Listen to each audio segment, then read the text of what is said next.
Welcome to today's episode. I'm here with Sam Rusani. Cool dude, all around awesome stand-up guy. Love his style already. Just getting to know each other here. Has a Yep. passion for helping businesses grow. World traveler, humble dude. Pleasure to have you here, Sam. Welcome to the Growth Thank you. Podcast. Thank you so much, man. I'm so humbled to be here. It's amazing. Yeah, awesome, man. Cool. Thanks for taking the time. I know you're busy. You're doing a lot of traveling and a lot of cool stuff, helping lots of different businesses grow in their various fields. So thanks for taking the time, man. I really do appreciate it. Yeah, of course, man. Thank you. Thank That's you. awesome. So, bro, tell me a little bit about yourself. You know, the guys who are listening out there, they don't know you quite as well as I do. So, who is Sam? Well, tell me a little bit about yourself, Who is this tall dude that This just guy. keeps appearing everywhere? Yeah. man. Yeah, I guess the short story is, born and raised in Sweden actually, but have lived in LA for 15 years now. And started working in the music industry. In another time, in another galaxy, far, far away. I was actually a touring musician. Toured as a guitar player, then as a drummer, then got into band, concert booking, then got into tour management, got to travel the whole world, and I experienced some really crazy stuff and some good stuff. Mhm. And then transitioned into artist management, where I did a lot of deals for the bands or artists that I work with. So label deals, brand deals, tour deals, whatever it was. And then as the industry crashed, kind of 2008, 2009, I got asked by a lot of brands to hey, you seem like a pretty cool dude, and we had always had some win-win deals. Can you do something for us? And I was like, okay, sure. Started working with brands, starting an agency with my business partner, also my current business partner, Brian Evans, who we got ranked on the Inc. 500 list. So one of the fastest growing agencies in the US, worked with tons of, huge global brands and small startups, and really focused on activation campaigns and press campaigns and customer acquisition, stuff like that. And then transitioned into working with technology. So very deep into blockchain and AI, just getting into a little bit of esports now as well. So it's been an interesting journey from some just some drummer behind the drum kit to running companies and raising money and all that stuff. Yeah, what an adventure, eh? Holy shit. Yeah, yeah. Jesus. I don't even know if I want to talk business anymore. I want to hear some stories about it. I want to hear about some tour stuff, man. That's pretty cool. Oh, dude, yeah, What yeah. I could write a book about Yeah, that. you probably should actually, like that's the kind of Yeah, shit people love to hear, right? They love to hear yeah, that shit. And it yeah. helps out with your your business stuff now, your business acumen and everything now. When people see that you're just a regular dude who has this very colorful past, Hmm. it makes you more relatable and approachable, right? Yeah, So you can use that a lot to help people kind of stay grounded in all sorts of situations, well, right? I'm sure that's what you find. yeah. And I mean, that's really, I always tell people, that is what made me who I am today. When people ask, like, oh man, how do you handle these people, or how do you sell, and how do you do all these things? Well, because I was on tour with the most eccentric people you've ever met in your life. And if you can handle those guys, you can handle anything. Like, to me, it's like after a tour with a full on debauchery rock and roll band, and then going knocking on some doors to sell some stuff, that's nothing, dude. Yeah. Try calling 8 brothels just to find the lead singer doped out somewhere, and just that's a whole other Yeah. Yeah. spectacle you know That's some real follow-up right there. Yeah, Right. exactly. Yeah, that's some Like, aggressive kind of prospecting there. that's funny. Yeah, you definitely should write a book, man. Definitely. Yeah. I'll pick that up. That's awesome. I love hearing that kind of Yeah. stuff. It's awesome. So yeah, so what kind of challenges did you face when you were making that transition and people were seeing your value as a business-minded Hmm. person and they could see that you could make Hmm. deals and all these things? How was that transition? How did that work out? You mean the transition from tour management into? Yeah, from rock star lifestyle to maybe more, I don't want to say conservative, but more, Yeah, regular, I guess the word would be conservative. Yeah. normie. More, Yeah, yeah, more normal. I don't know what you want to call it. How do you yeah, like, but basically what I'm asking is how do you turn yep. from fifth gear to maybe third gear and then kind of like reground yourself with a new environment, but then stay remaining true to yourself, let's say? Yeah. No, that's a really, really good question. I think everybody thinks just because, oh, Sam, you were touring with crazy rock bands and debauchery, like you must have tried every drug in the world and gone doing crazy shit. But all truth be told, I never got involved in that. I never did drugs. I never got involved in the whole crazy, crazy bubble. That's the cool thing about being a tour manager if you want to keep your job, right? Because I wasn't touring back in the 70s and 80s when everybody was in on debauchery and crazy shit, right? If you want to keep your job, you got to stay sober.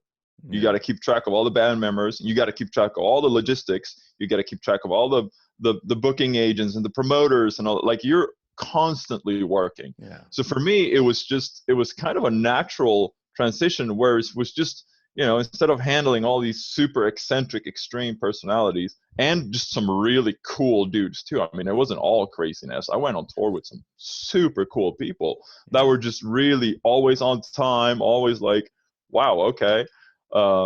But so the transition was always, for me, I always made sure to shake hands with whoever we were working with.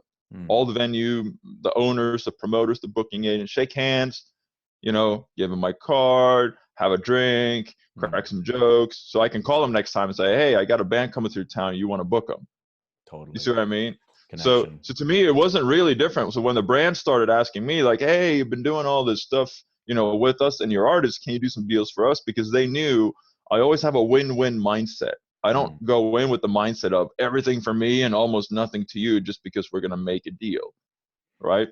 But a win-win mindset doesn't mean that you're an idiot or you're gullible or you're too nice. It just means that, no, let's meet in the middle. It makes this a great thing for everyone. So for me, it was just, all right, now I'm helping whatever brand it is to do some things. All right, well, I'm just going to go out and do my thing and, knock on a few doors, kind of metaphorically here, because that could mean if it's campaigns or if it's selling or marketing, branding, whatever it is. It's all about building relationships. I think it's two things to success. It's building relationships, make an effort. Simple. Make an effort. Do what other people are not willing to do, and I don't mean in any degrading sense or any stupid sense, right? I'm just saying, like, be willing to go the extra step. Yeah. That's how I built all my relationships. Yeah. And actually build a real relationship. Shake hands, say what up, crack a joke, build some rapport, exchange details. Absolutely. Make some bread if possible, even, right? Have a beer, have a meal. Yeah. Exactly. I'm big on preaching the whole, especially young people.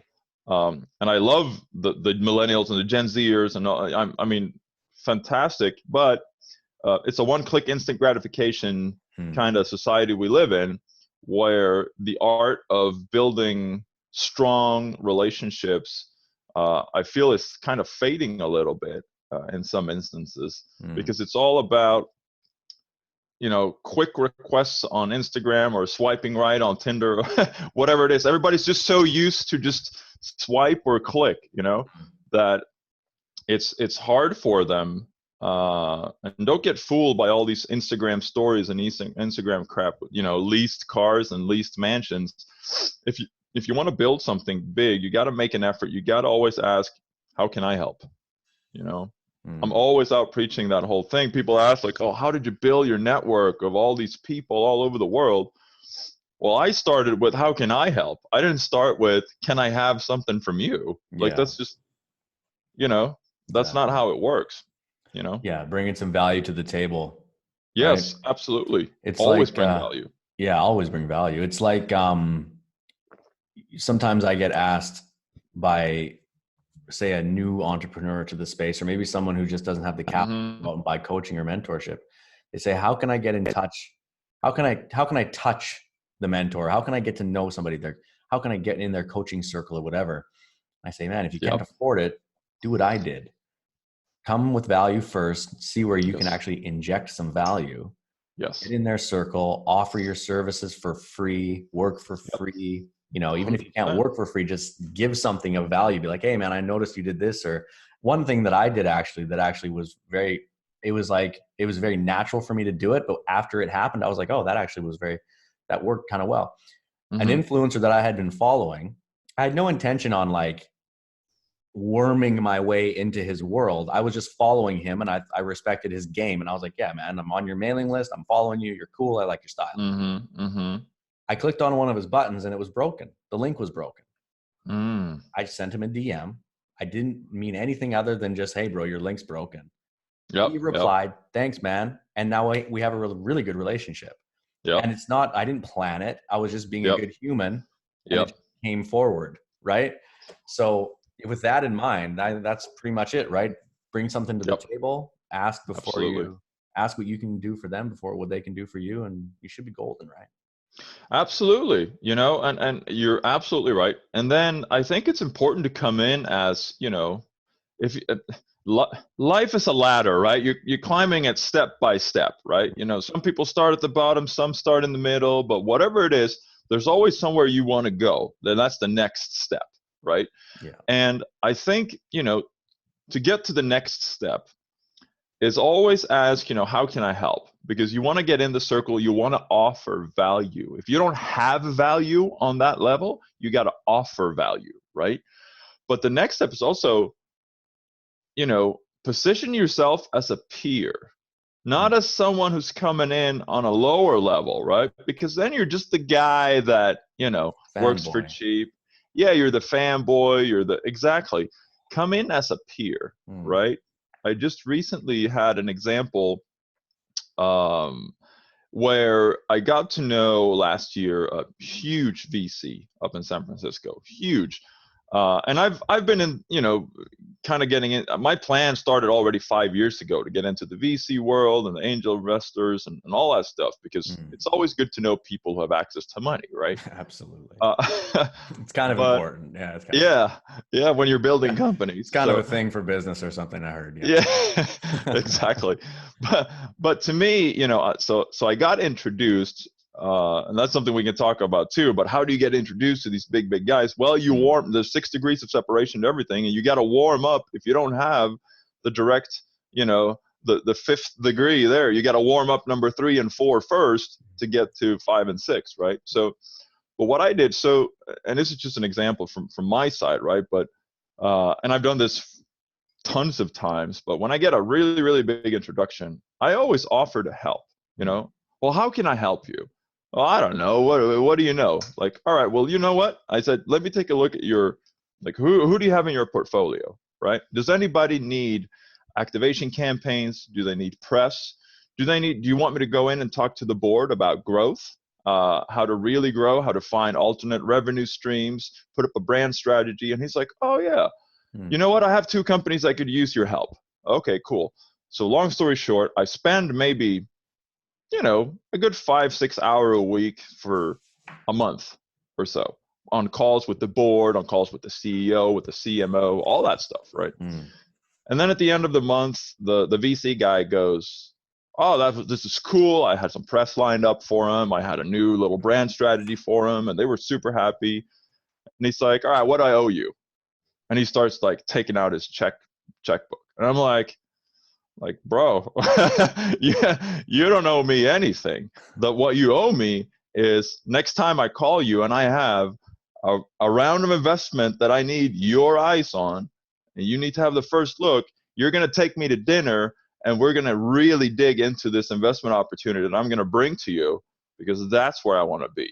And he's like, you're a big thinker. I like that, So now, instead of collecting the whatever couple of $1,000 for consulting, I now have a promise who I know, because again, I know his friend who introduced him to, but he will make good on, when we have probably a B or C round coming up for a company, we're having dinner and he's paying for it and he's looking at the deal. It's awesome. Now this is the guy you could, I mean, he's got 50 analysts below him that you have to kind of go through to even get to him. with your deals. So, and I'm not saying this to brag. I'm just saying that this is the strategy and the kind of thinking I think you should have in life when you want to build something big, when you want to climb up the ladder of your career or life or whatever it is. You got to have a plan. And the plan was, I waited 1.5 years to get this introduction. Instead of reaching out cold and being all like, hey, who are you? My name is Sam. And, it just, yeah, sure, talk to my assistant or my analyst or whatever. Instead, I got a warm intro over a dinner. And, that's why I was able to, because just sending a LinkedIn message, how can I help, is usually just overlooked, right? Completely. Yeah, but this was over a nice bottle of wine, a nice dinner, a couple of cool people, and boom, there you go. And this is what happens all the time. This is how I got to the label executives, the executives at all the big companies we've worked with.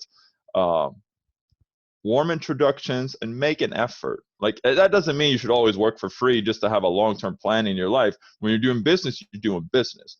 But it's always about what is my goal, or what is your goal with this deal? Is it a business client that you're taking care of, you're doing your best, you're paying the bills, or is this a client or a person that'll take you to the next level, next step on that ladder? Yeah, absolutely. Absolutely. That's deep lessons there. That's long-term big thinking for growth. That's some big boy talk. It's the opposite of instant gratification. Exactly. Simple as that. Cool, yes. Man. Yeah. So you mentioned some big companies. I know you've worked with like Sony, Fender, Virgin, Universal, Heineken, Visa, Mercedes, like biggest brands in the world. What's it like stepping in and rubbing shoulders with these types of organizations? To me, it's always super cool. Yeah. Because depending on how you get into the organizations, but some of these guys have just incredibly talented people to work with, and it's such an experience because you step into a room.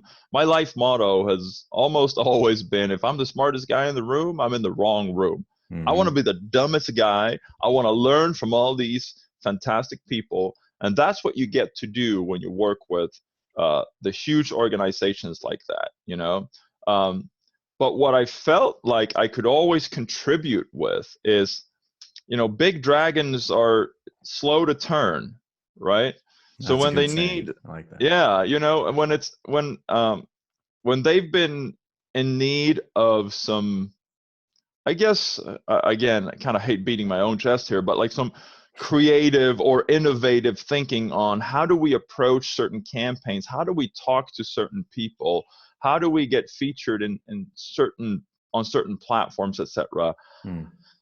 I really feel like that's where my strength came in, and this is how I got to help, a bunch of these guys, because I'm not afraid of thinking a little bit, or quite a lot of bit, outside of the box that you sometimes aren't really used to in a corporate environment. So, when you're in a corporate environment, I think, or in any big environment, it's easy to get tunnel vision.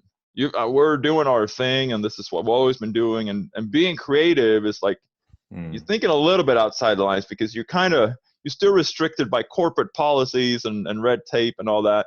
And in comes this like 6'9" dude that just has all these crazy ideas. Yeah. Where it's like, hey, actually, that's not so bad. Let's look at that. So it's, for me, it's always been an amazing experience working with these massive teams. And it also comes because, I always tell people always ask, like, why did you become an entrepreneur? Well, it was an easy decision because I'm completely unemployable, right? Absolutely. It's just, yeah, I can't sit in a cubicle and have a boss. Like, that's not me. But if that's you, that's perfectly fine. We're all different, but so someone that comes in with that mindset of I have no restrictions in here. Nobody in here is my boss. I can go crazy. Do you see what I mean? I have nothing to lose, really. And that's just how I thought about it. Yeah. Yeah, that's actually, that's an interesting point, right? Like I was working corporate as well, straight out of college, I went into banking because I thought, well, if you're going to be wealthy and successful, you might as well be a banker, right? Like Fuck, Yes, yes. what do I know? That's what I thought. I'm Yeah. going to find the bank downtown. I'm getting a suit, and that's what I'm doing, right? And Yep, it yep. was all good, but I hated it. And then I moved into corporate hotels, and I did that for many years with my wife. We're both in corporate hotels. It's cool. Yep, Hospitality is an awesome industry. You know, we did a lot of traveling. We met a lot of very cool people. yep. But again, the thing that really got me there was the SOPs and the structure and stuff. I was just like, oh my God, I have so many ideas and I just can't implement them. They won't let me. Exactly. And Yes. so then we started consulting, and that was much better, freedom, you know, and then stepped Mm-hmm. away from that now. And we still consult when we need to, but I prefer to do this adventure here, which I'm enjoying very much. Yeah. Yeah. So I totally hear what you're saying, but it's an interesting point. So you're actually in a very unique position, right? I see what you do there, and I'm going to call it out because it's awesome. You come in using rapport and relationship building. Mm-hmm.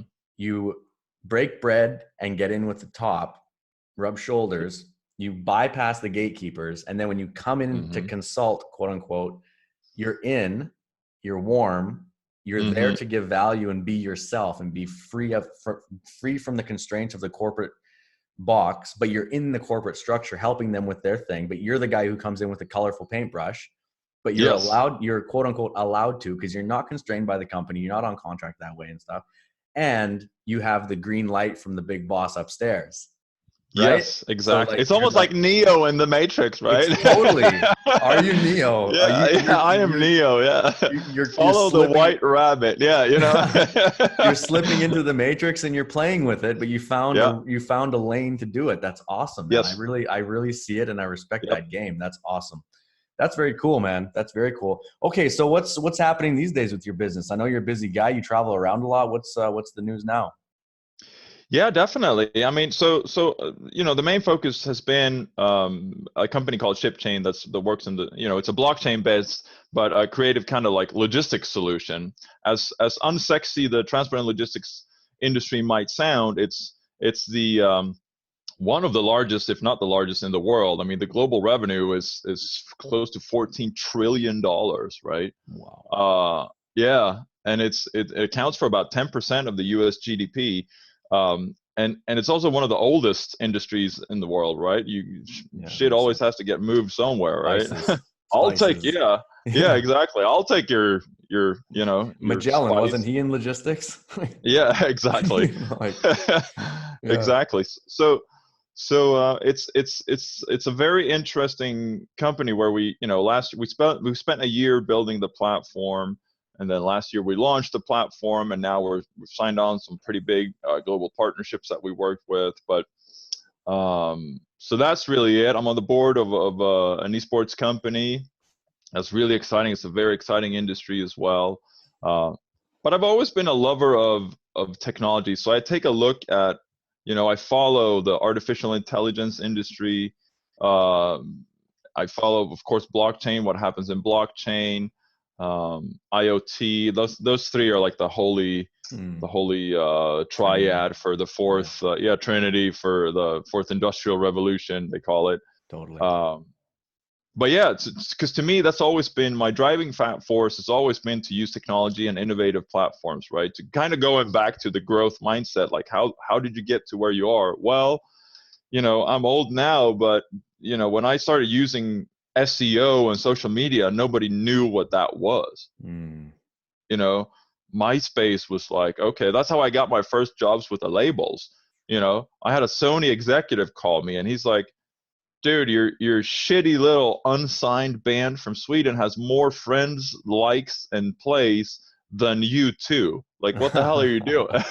You know? You're like, He's yeah, like, what the we're hell are pretty you good. doing? We're Yeah. good, man. We're good. Yeah, exactly. You know? Well, you know, it's and I'm like, send me a check and I'll do the same for you, right? Yeah, So absolutely. but always looked at like how can I reach a lot of people, you know, making of course a minimal effort, but what's the quickest path? It's the same with, like, you know, when we did the PR agency, how did you grow so fast? How did you get on Inc. 500? How did you get to work with all these massive brands? Well, we got really good at storytelling. You know, during the 6 years we ran the company actively as a PR agency. We never did a single press release. Huh. Imagine that. I mean, because when was the last time you read a press release? Yeah. You don't give a shit. Like, unless it's No. Apple, like, oh, iPhone 35 is out. Like, well, Yeah. like Yeah. nobody gives a shit about your press release. And really, nobody gives a shit about your company either if you're a startup, right? What they Yeah. do give a shit about is the story of you, the founder, Mm. or what's the social impact that your company has? Like, what the hell is in it for me? Why should I even read beyond the headline of your article or whatever it is, right? So people have always been fascinated by good storytelling, and that's what you want to Absolutely. do in articles or blog posts or video posts, whatever it is that you do. And this is what you do on the podcast too, pretty much, right? It's Mm. storytelling. You're hearing stories from people on how they got to where they are, you know, and you Yeah. want to hear the background. You want to dig into it because just I think uh, people are just fascinated to something they can relate to. You don't have a 3-second podcast was like, who are you? Oh, I'm Sam. What do you do? I work with technology. Okay, well, thank you. That's great. Bye. Yeah. That's not interesting. No. You want to hear about the crazy shit that's happened, Yeah. to during your journey to where you are now. Absolutely. Yeah. Yeah. Stories are, I mean, humanity's built on stories, right? I mean, that's Hmm. how we've passed information down through the generations over the millennials, right? Yeah. I Um, mean, look at religion, look at yeah. spirituality, look at Yeah.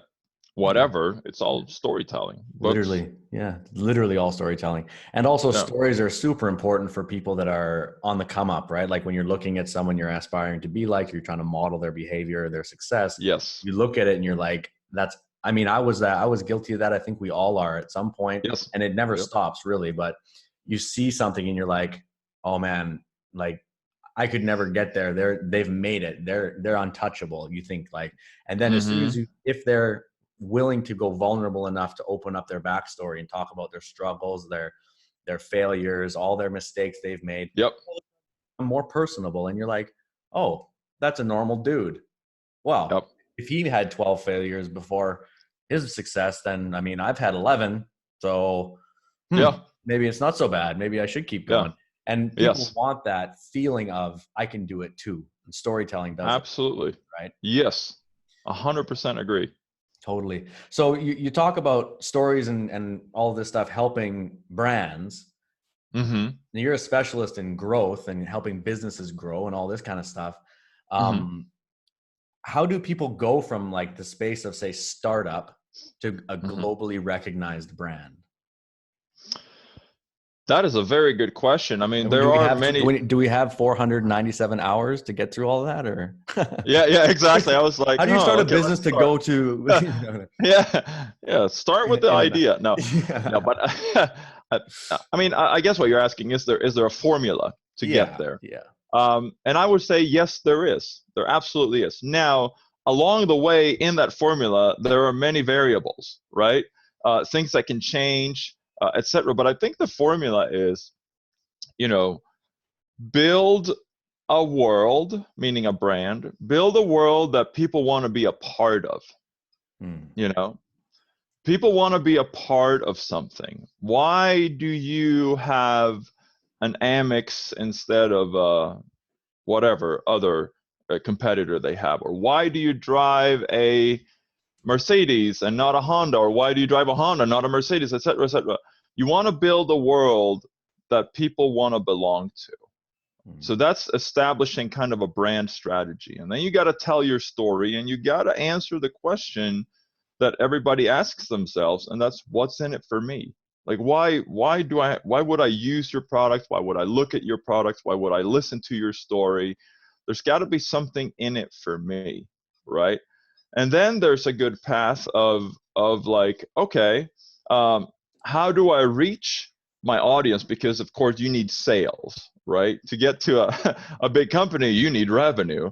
What are your revenue streams? What's your demographic, etc., and how do you reach them?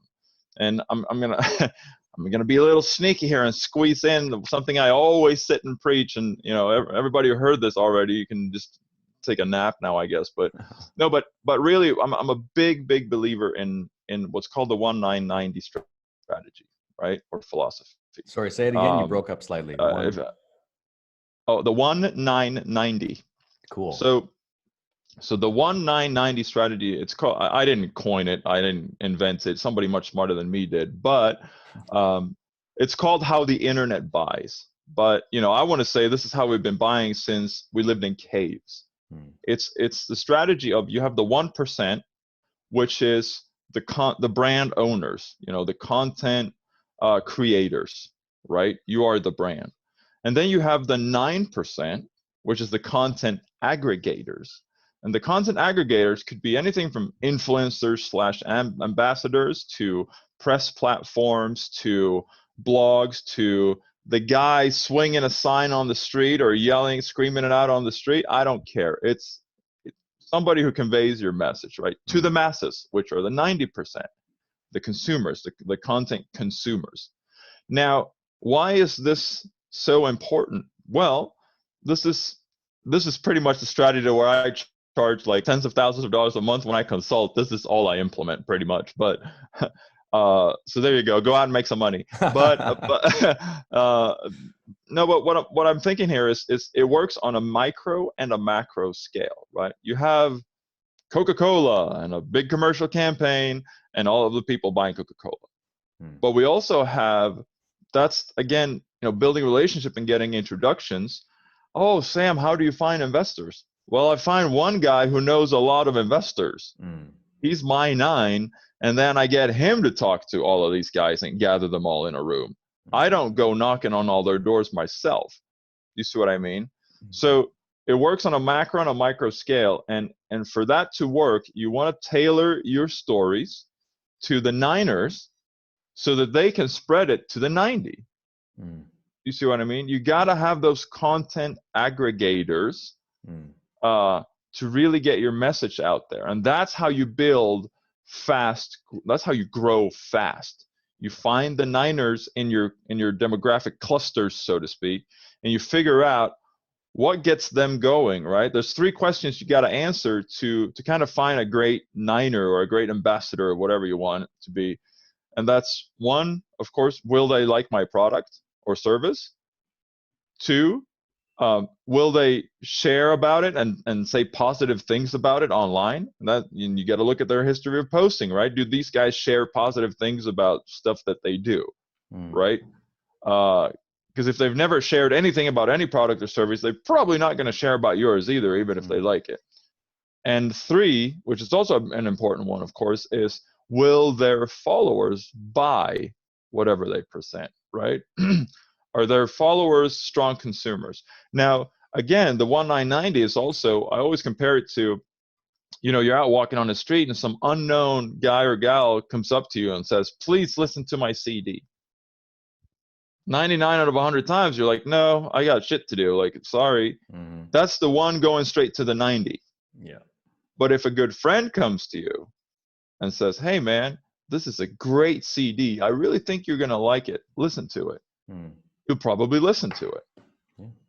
Because the band now used a 9er to influence you. Exactly. Do you see how it works? 100%. So it's a very, very, very important formula for organic growth. And this is also how you build, if you want to dig into all the kind of granular stuff here, but like you talk about like branding, right?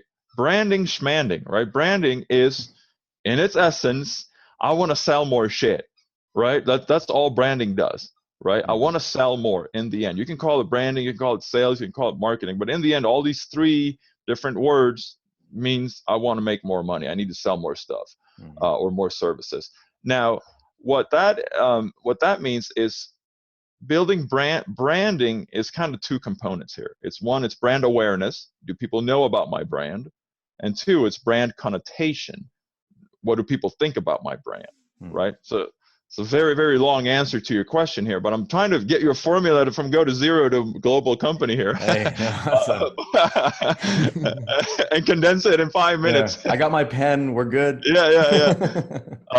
But to build brand awareness and positive brand connotation, you need to have the 9ers. You need to have the people who influence the masses. You see what I mean? Those guys need to spread your brand awareness, and they need to spread a positive brand connotation. That's how you get to the masses. That's why entertainers get paid so much money. Why does Pepsi pay whoever they work with millions and millions and millions of dollars? Because Pepsi is the 1%. The entertainer, whoever that is, if, all these big things they've done with all these celebrities, they're the niner who reaches the 90. Absolutely. They have this formula perfected. That's why they're Pepsi, right? Or Coca-Cola does the same too, or whatever big brand that uses all these platforms, they figure this shit out. That's why they are constantly in your mind, you're constantly aware of their brand. Usually you have a somewhat good or neutral brand connotation to it. If you're talking, packaged consumer goods and all that stuff. But yeah, that's really the storytelling aspect. Do you see how it all comes together now? From the 1 to the 9 to the 90. That's why it's so important to have a great story that the Niners can tell to create a positive brand connotation and brand awareness, so the 90 will buy your stuff. Absolutely. Yes, totally. When you break it down like that and you think for a moment about all the different marketing campaigns and commercials and stuff that have been in your face, you're like, oh yeah, Britney Spears on the Pepsi commercial back in the day makes sense. Yeah. Totally. Right? You're like, okay. Exactly. Yeah. It's the same old thing. Like if you want to talk sales for a second, what's the best kind of situation in a sales situation? So I know you love this product. Do you have any friends you think might enjoy it? Exactly. Right. Or I was just down the street at your competitors and they bought this thing and it's awesome. You guys want to take a look? Yeah, Right? exactly. Same thing. Yes, absolutely. I have, and that's, my background has been I've done a lot of sales coaching and sales team building, all that stuff. When it's like, and you're absolutely right. A lot of people forget asking for referrals. They forget mentioning that, your competitors bought this. And, there's a lot to the sales process about, creating pain and all this stuff. But yeah, again, it's about building that positive connotation to you and whatever brand or service or product you represent. Building rapport, right? Building rapport, absolutely. And you can even, when you talk about digging pain and all that stuff, you can always quickly mention that, their competitors solve their pain. Yeah, absolutely. I mean, that's, I always teach. Right? Go ahead. Yeah, absolutely. No, I was going to say, I always teach, you got to make people realize the long-standing pain and all the big problems this will cause, because it might not be a big pain right now, but when you paint the picture of, oh, I'm sorry to hear, so how is it going to look if this continues the rest of this year? Yeah. Oh, then they're like, oh shit, yeah, I mean, okay, for a year that's not good. Oh, what about if it goes till 2024? How much money or how much time are you losing if you let this continue, for years and years and years? And then they're looking at, oh shit, now it's really going to hurt because, if it's an hour a day or $100 a day or whatever, $1 million a day, it doesn't matter really the numbers, but you add that up for the next 10 months. And now it's getting painful, Yeah. Oh man. And what's going to happen if your competitors solve this and then you're way behind and you're still in pain? Ooh, pain. Well, interesting we brought that shit up because, I have a Band-Aid. Is that something you'd be interested in? Tell me, where do you want to go from here? Yeah. I have an ibuprofen right here. Do I don't have very many of them, and I don't usually give them out to people freely, but yeah, I'm willing to give you one. We've had a good conversation here. So. Yeah, exactly. You have a headache. I have a Advil, Here you go. It's cool. Yeah. If you buy it right now, it's actually cheaper than if you do later. Yes. Exactly. The process. That's funny. It's funny stuff. I love it. Yeah. So yeah, cool, man. All right. So something I ask all of the guests on the Growth Podcast, because, the listeners, everyone is on a personal development journey of their own, right? Everyone is a budding entrepreneur, or they're on the road, or they're successful and they're scaling.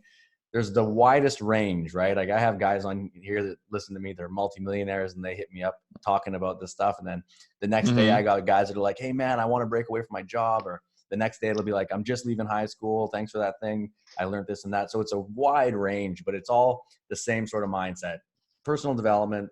They're working on Yep. themselves daily, and they're trying to learn how to either scale their business or get into business, right?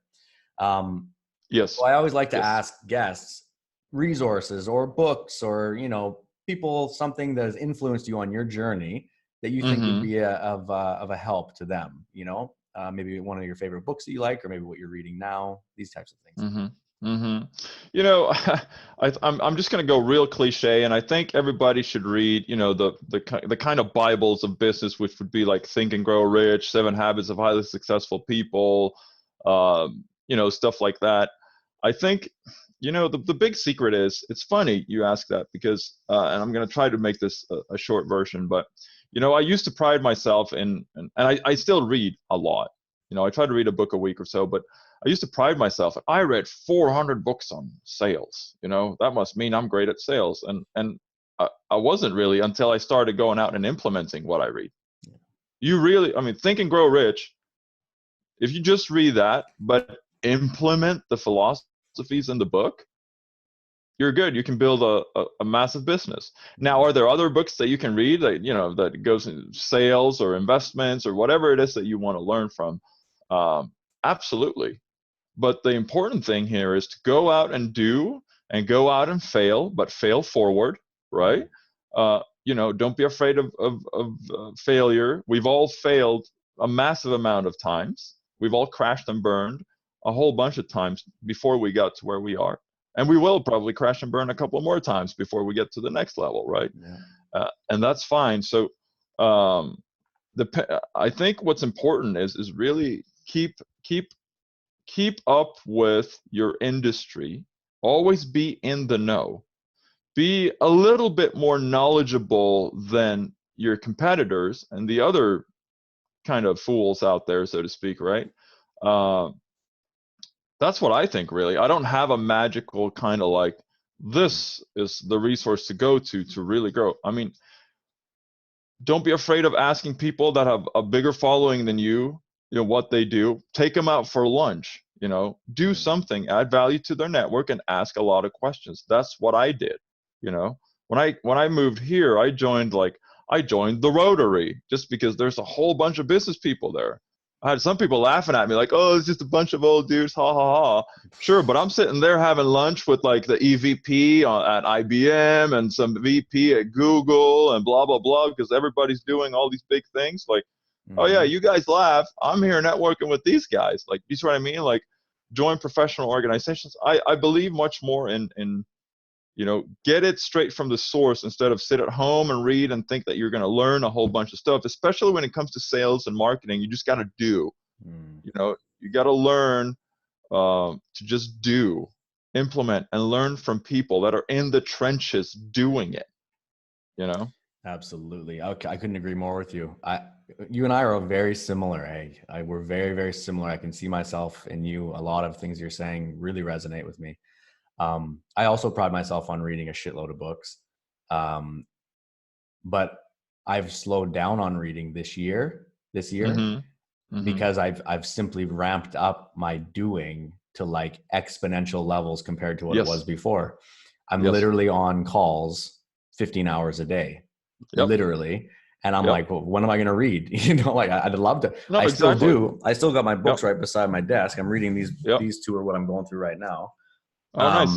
And I read them when I'm between calls or whatever I'm doing. When I go to bed with my wife, sit on the deck in the morning, have a coffee, read for 20 minutes, half an hour. I still get through a book in about every 2 weeks, whereas before it was every few days, really. I bust through audio books actually on like 20x as fast as I can listen to them. Right. Like 1.5 is about the sweet spot. 1.5 is good. Yeah. And same here. You're totally. like, yep. Got it. Like if I got to walk and get groceries, like earbuds in, let's go. I'm listening to an audiobook the entire time. So, yeah, exactly.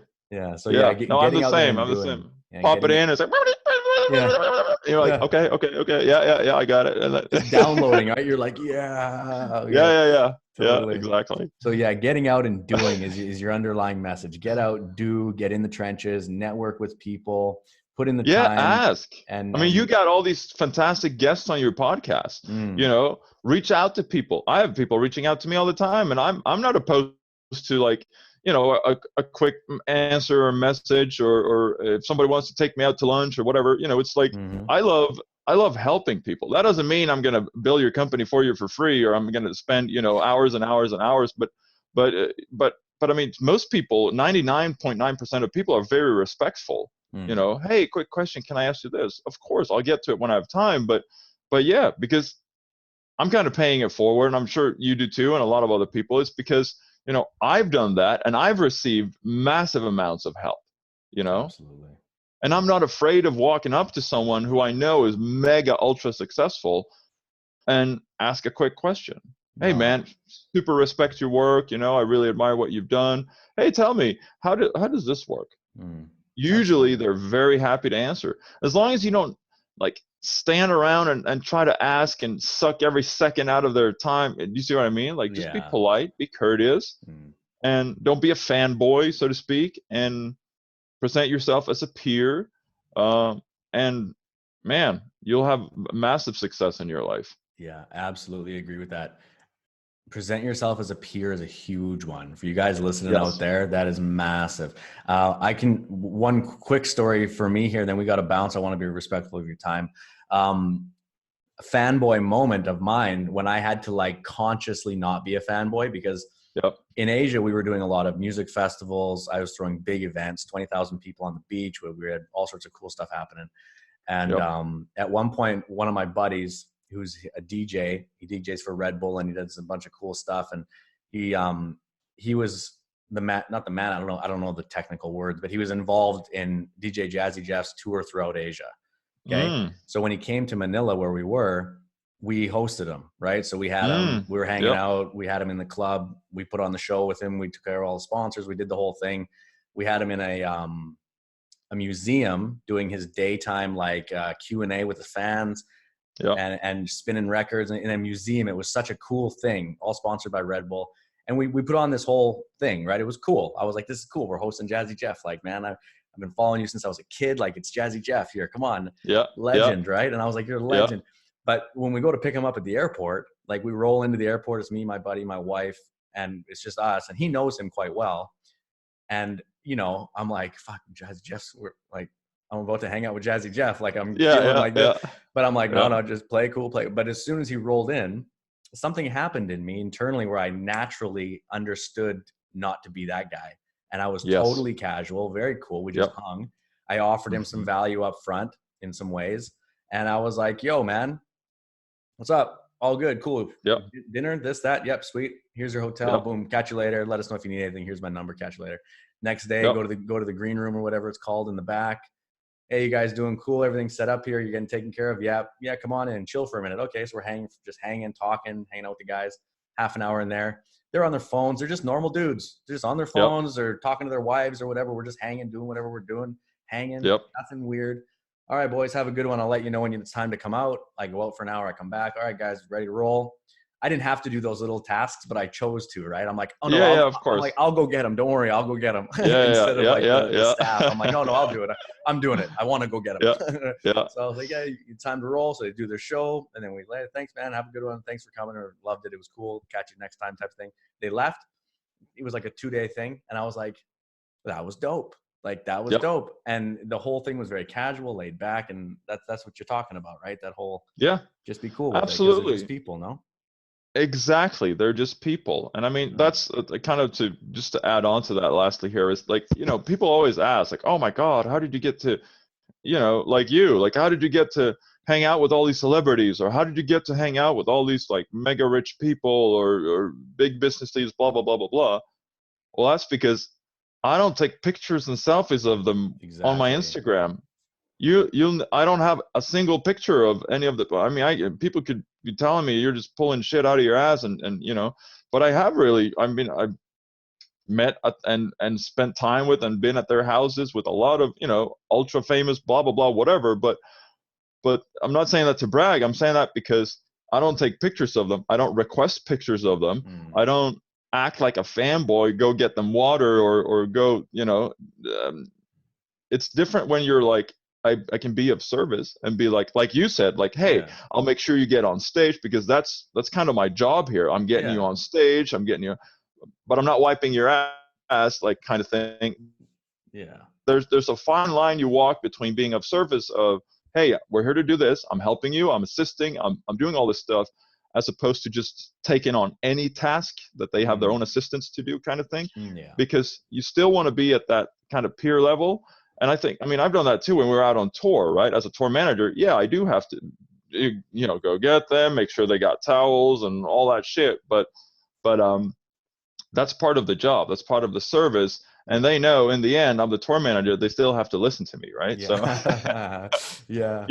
Yeah, Totally. no. So I think there's a fine line between that. So don't be, I think the conclusion here is, like, don't be a fanboy. Don't request pictures. Don't ask for a bunch of stuff. Like, I never ask for shit.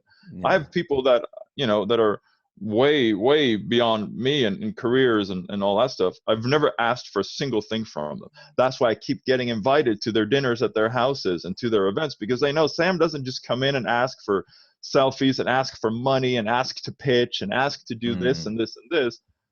He's just a but dude. They know sometime in the future there will probably be a pitch, but then they will listen, because it's only one. Yeah. And it's going to be quality, and it's going to come at the right moment. And it's just, it is what it is. We're all humans. Exactly. And we're big boys around here. Yeah. Exactly. 100%, man. Cool, man. Well, I've really enjoyed our talk, bro. I'm loving getting to know you. Same here, man. That's awesome, man. I love it. So Sam, for the listeners and the viewers out there who want to learn a little bit more about you, find you out there on the internet and stuff, where can they find you? On the internets, you can find me.